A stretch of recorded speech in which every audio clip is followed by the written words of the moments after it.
Hi, welcome back to my channel. My name is Cynthia, and as you can see, I'm in a new spot in my home to do today's layout. I'm just trying to get creative since I'm trying to work around such a noisy heater.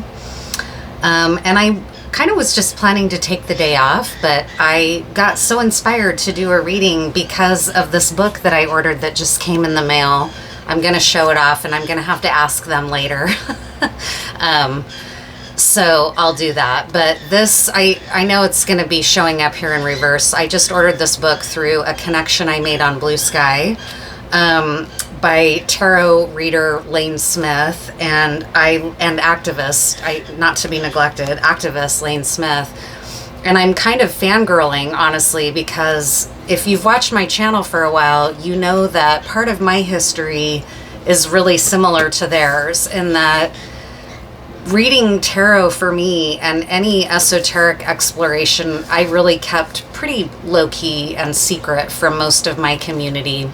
Most of my friends in activist circles, like Lane mentions in their introduction, were people who are very academic, atheism, masculine almost type perspective on the looking at liberation and looking at the world. And this kind of stuff in much of Western culture is kind of considered unserious or foolish or parlor trick kind of thing. And I just really identify with Lane in these areas because I have a long history of activism as well.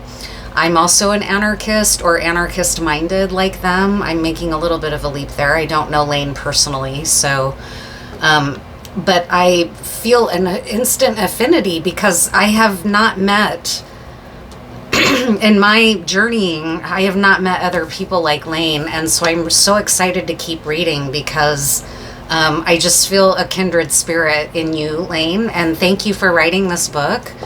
And so now I'm just going to do a reading for activists. And I've done several of these, both on my Instagram and here on YouTube, but it's been a good while now. It's been a minute since I've done a reading for the activist community. And in keeping with the theme, and for a variety of multi-layered and multifaceted reasons, I'm going to be using the Soleone deck, which explores power intensely and is considered kind of a dark deck. It's out of print, and it has kind of a value to it because there are none being made anymore. The artist is Italian, and I'll just leave it there for that because there's a long history in Italy and in Italian culture of dismantling corrupt power structures or using corruption against corruption, right? And I don't need to say anymore. Just look to what's happening in the world right now.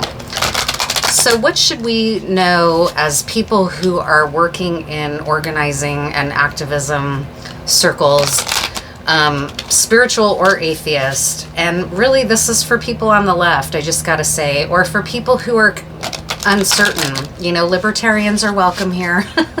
Even though I'm not really a libertarian, there are a lot of intersections, right, between libertarianism and anarchism. And you can see with something like this recent crime against a kind of parasitic CEO type practice of the insurance industry, there's a lot that unites us. And we're in a point right now where we can come together as people.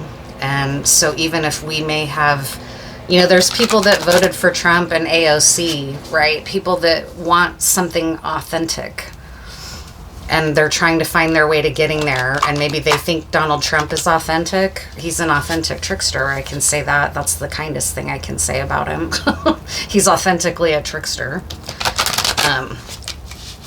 Anyways, though, right? What should we know right now for the current time? We just came through the 12/12 portal. And we're heading into that really potent and powerful solstice, 12 days of Christmas, Abrahamic, deep energies happening. What should we know? And this is going to be a Tetractus layout for us. Thank you for being here.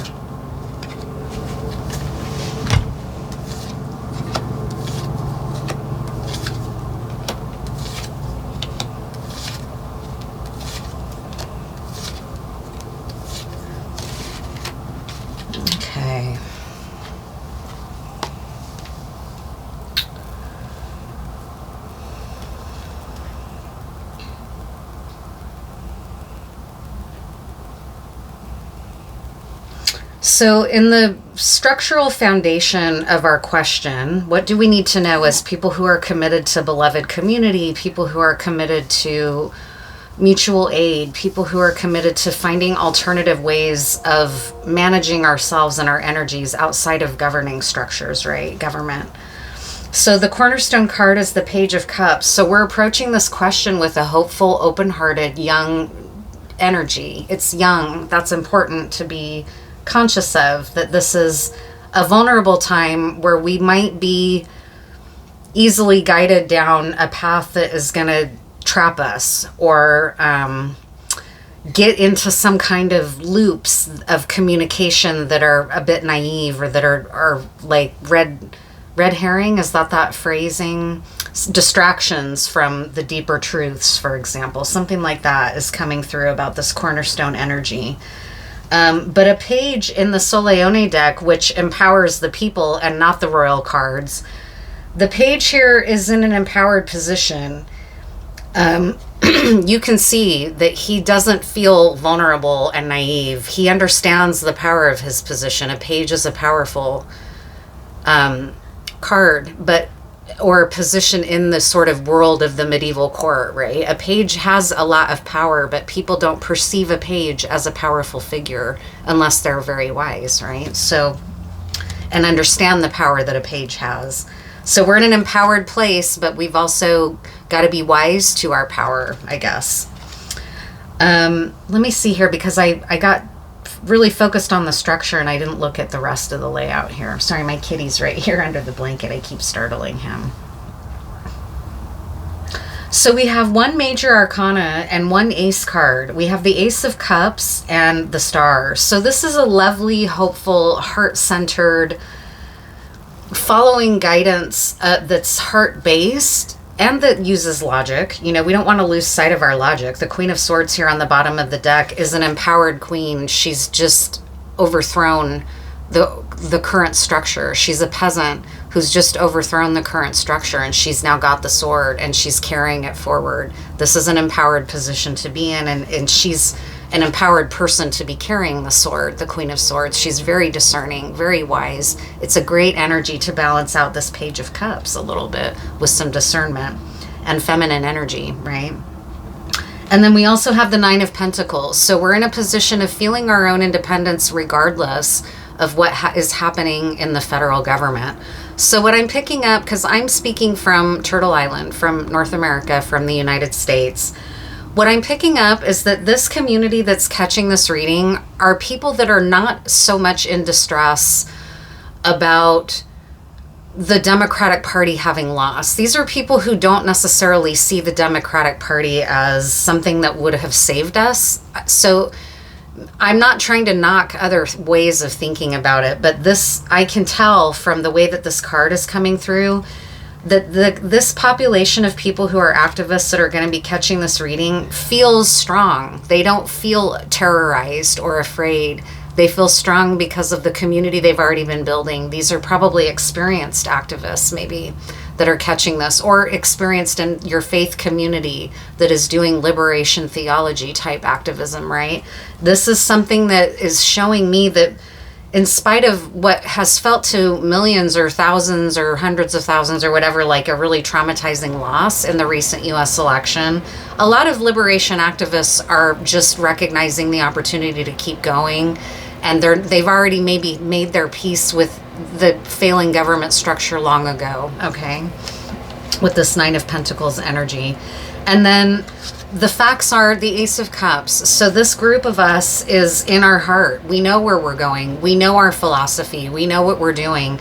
Sometimes that's something, again, to kind of harken back to Lane's book here, and me personally feeling like I had to keep some things secret about my beliefs.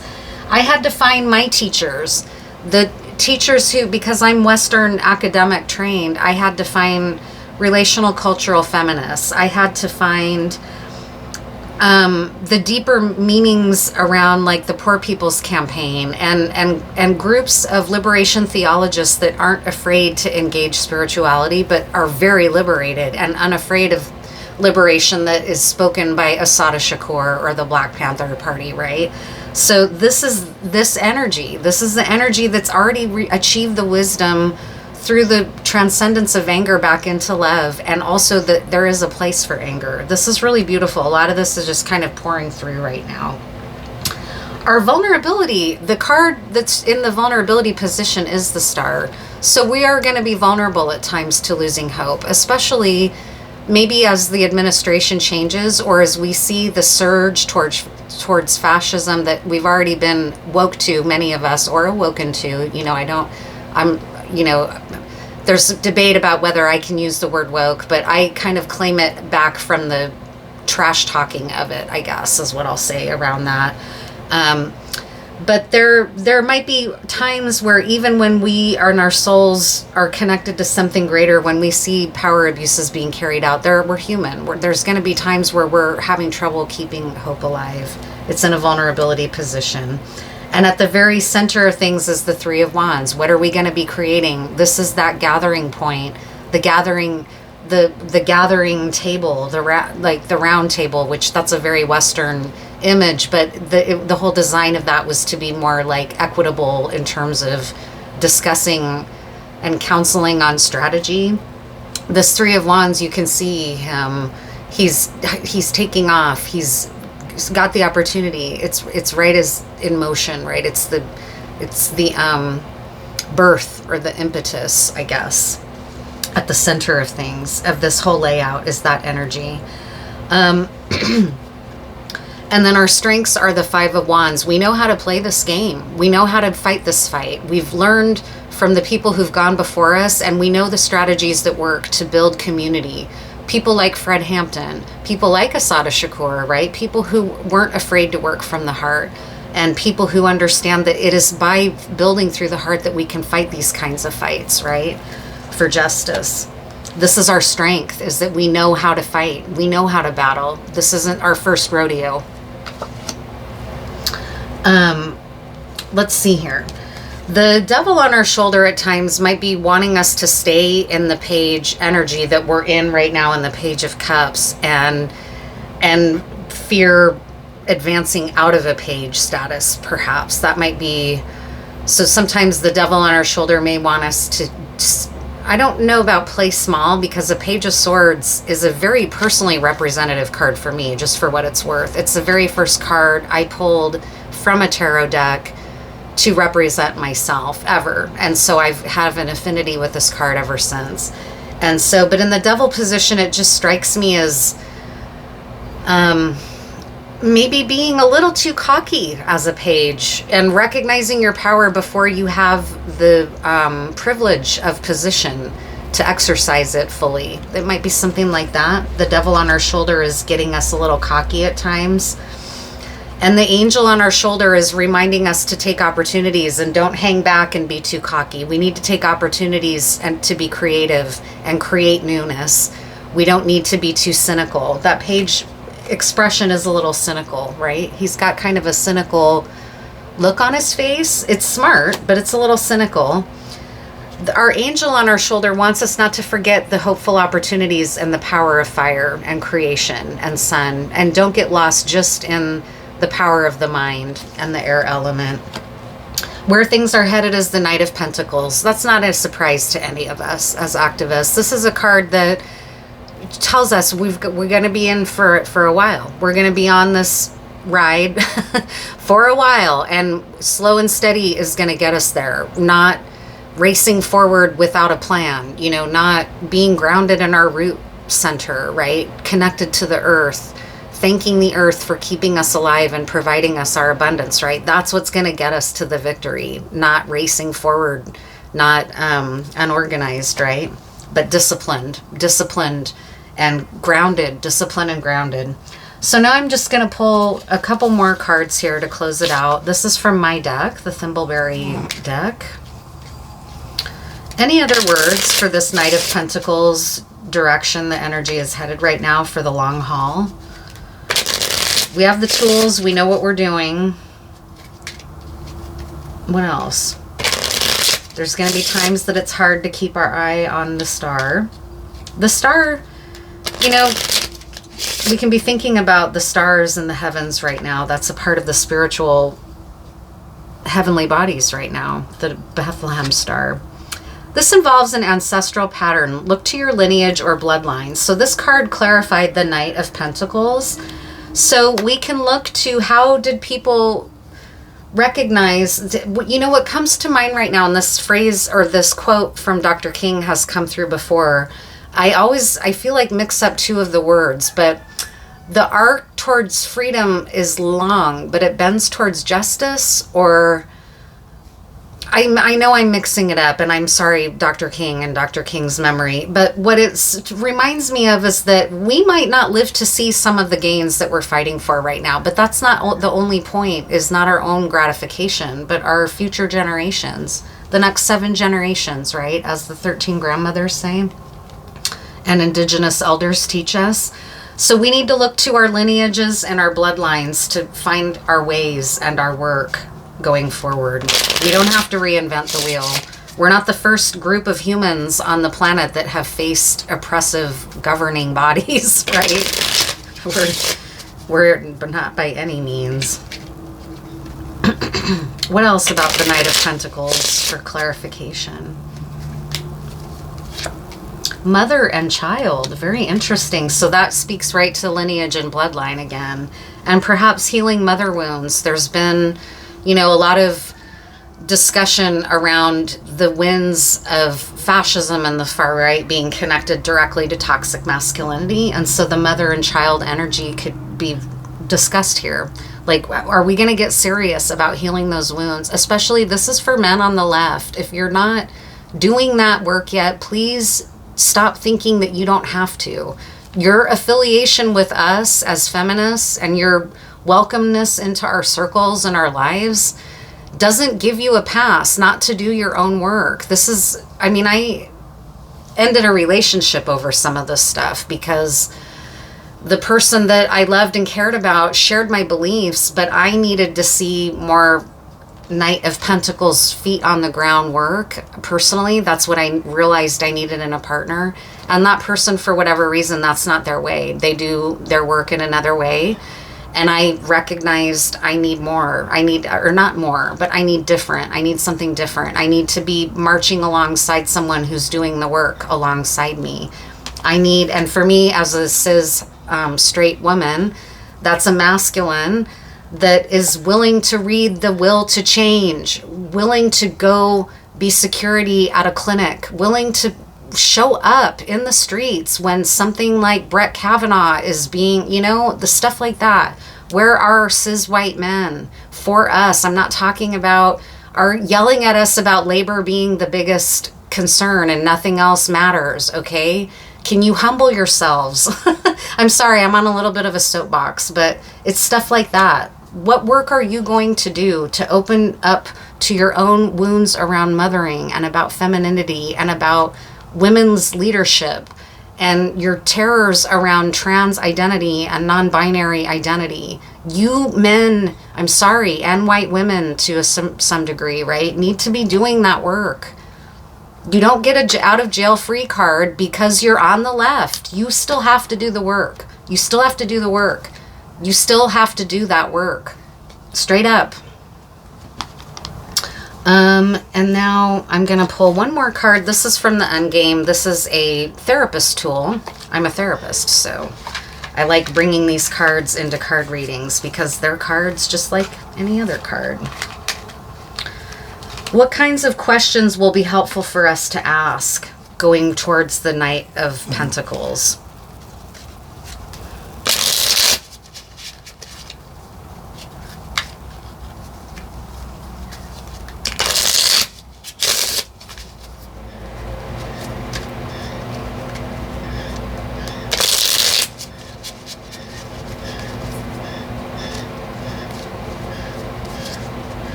Say something about apologizing. So that's a great question to end on. Where might we personally need to be, me included? Where do I need to clean my own house? Where do I need to do my work as a white woman to make sure that I'm challenging TERFs out there to make sure that I'm challenging white women who perpetuate fear of black men, to challenge white women whose only feminism is corporate glass ceiling feminism, right? That's my work. That's my work to be doing internally and out there in the world, so that women of color and trans women and non-binary people don't have to do so much of it, because I do have a little bit of complexion for protection to do some of that work, and that's on me to do as a white woman, right? So I hope that is, I don't know, helpful or confirmation, I guess. I hope that's confirmation. That's a good way to end. And much love to you, and thanks. Bye-bye.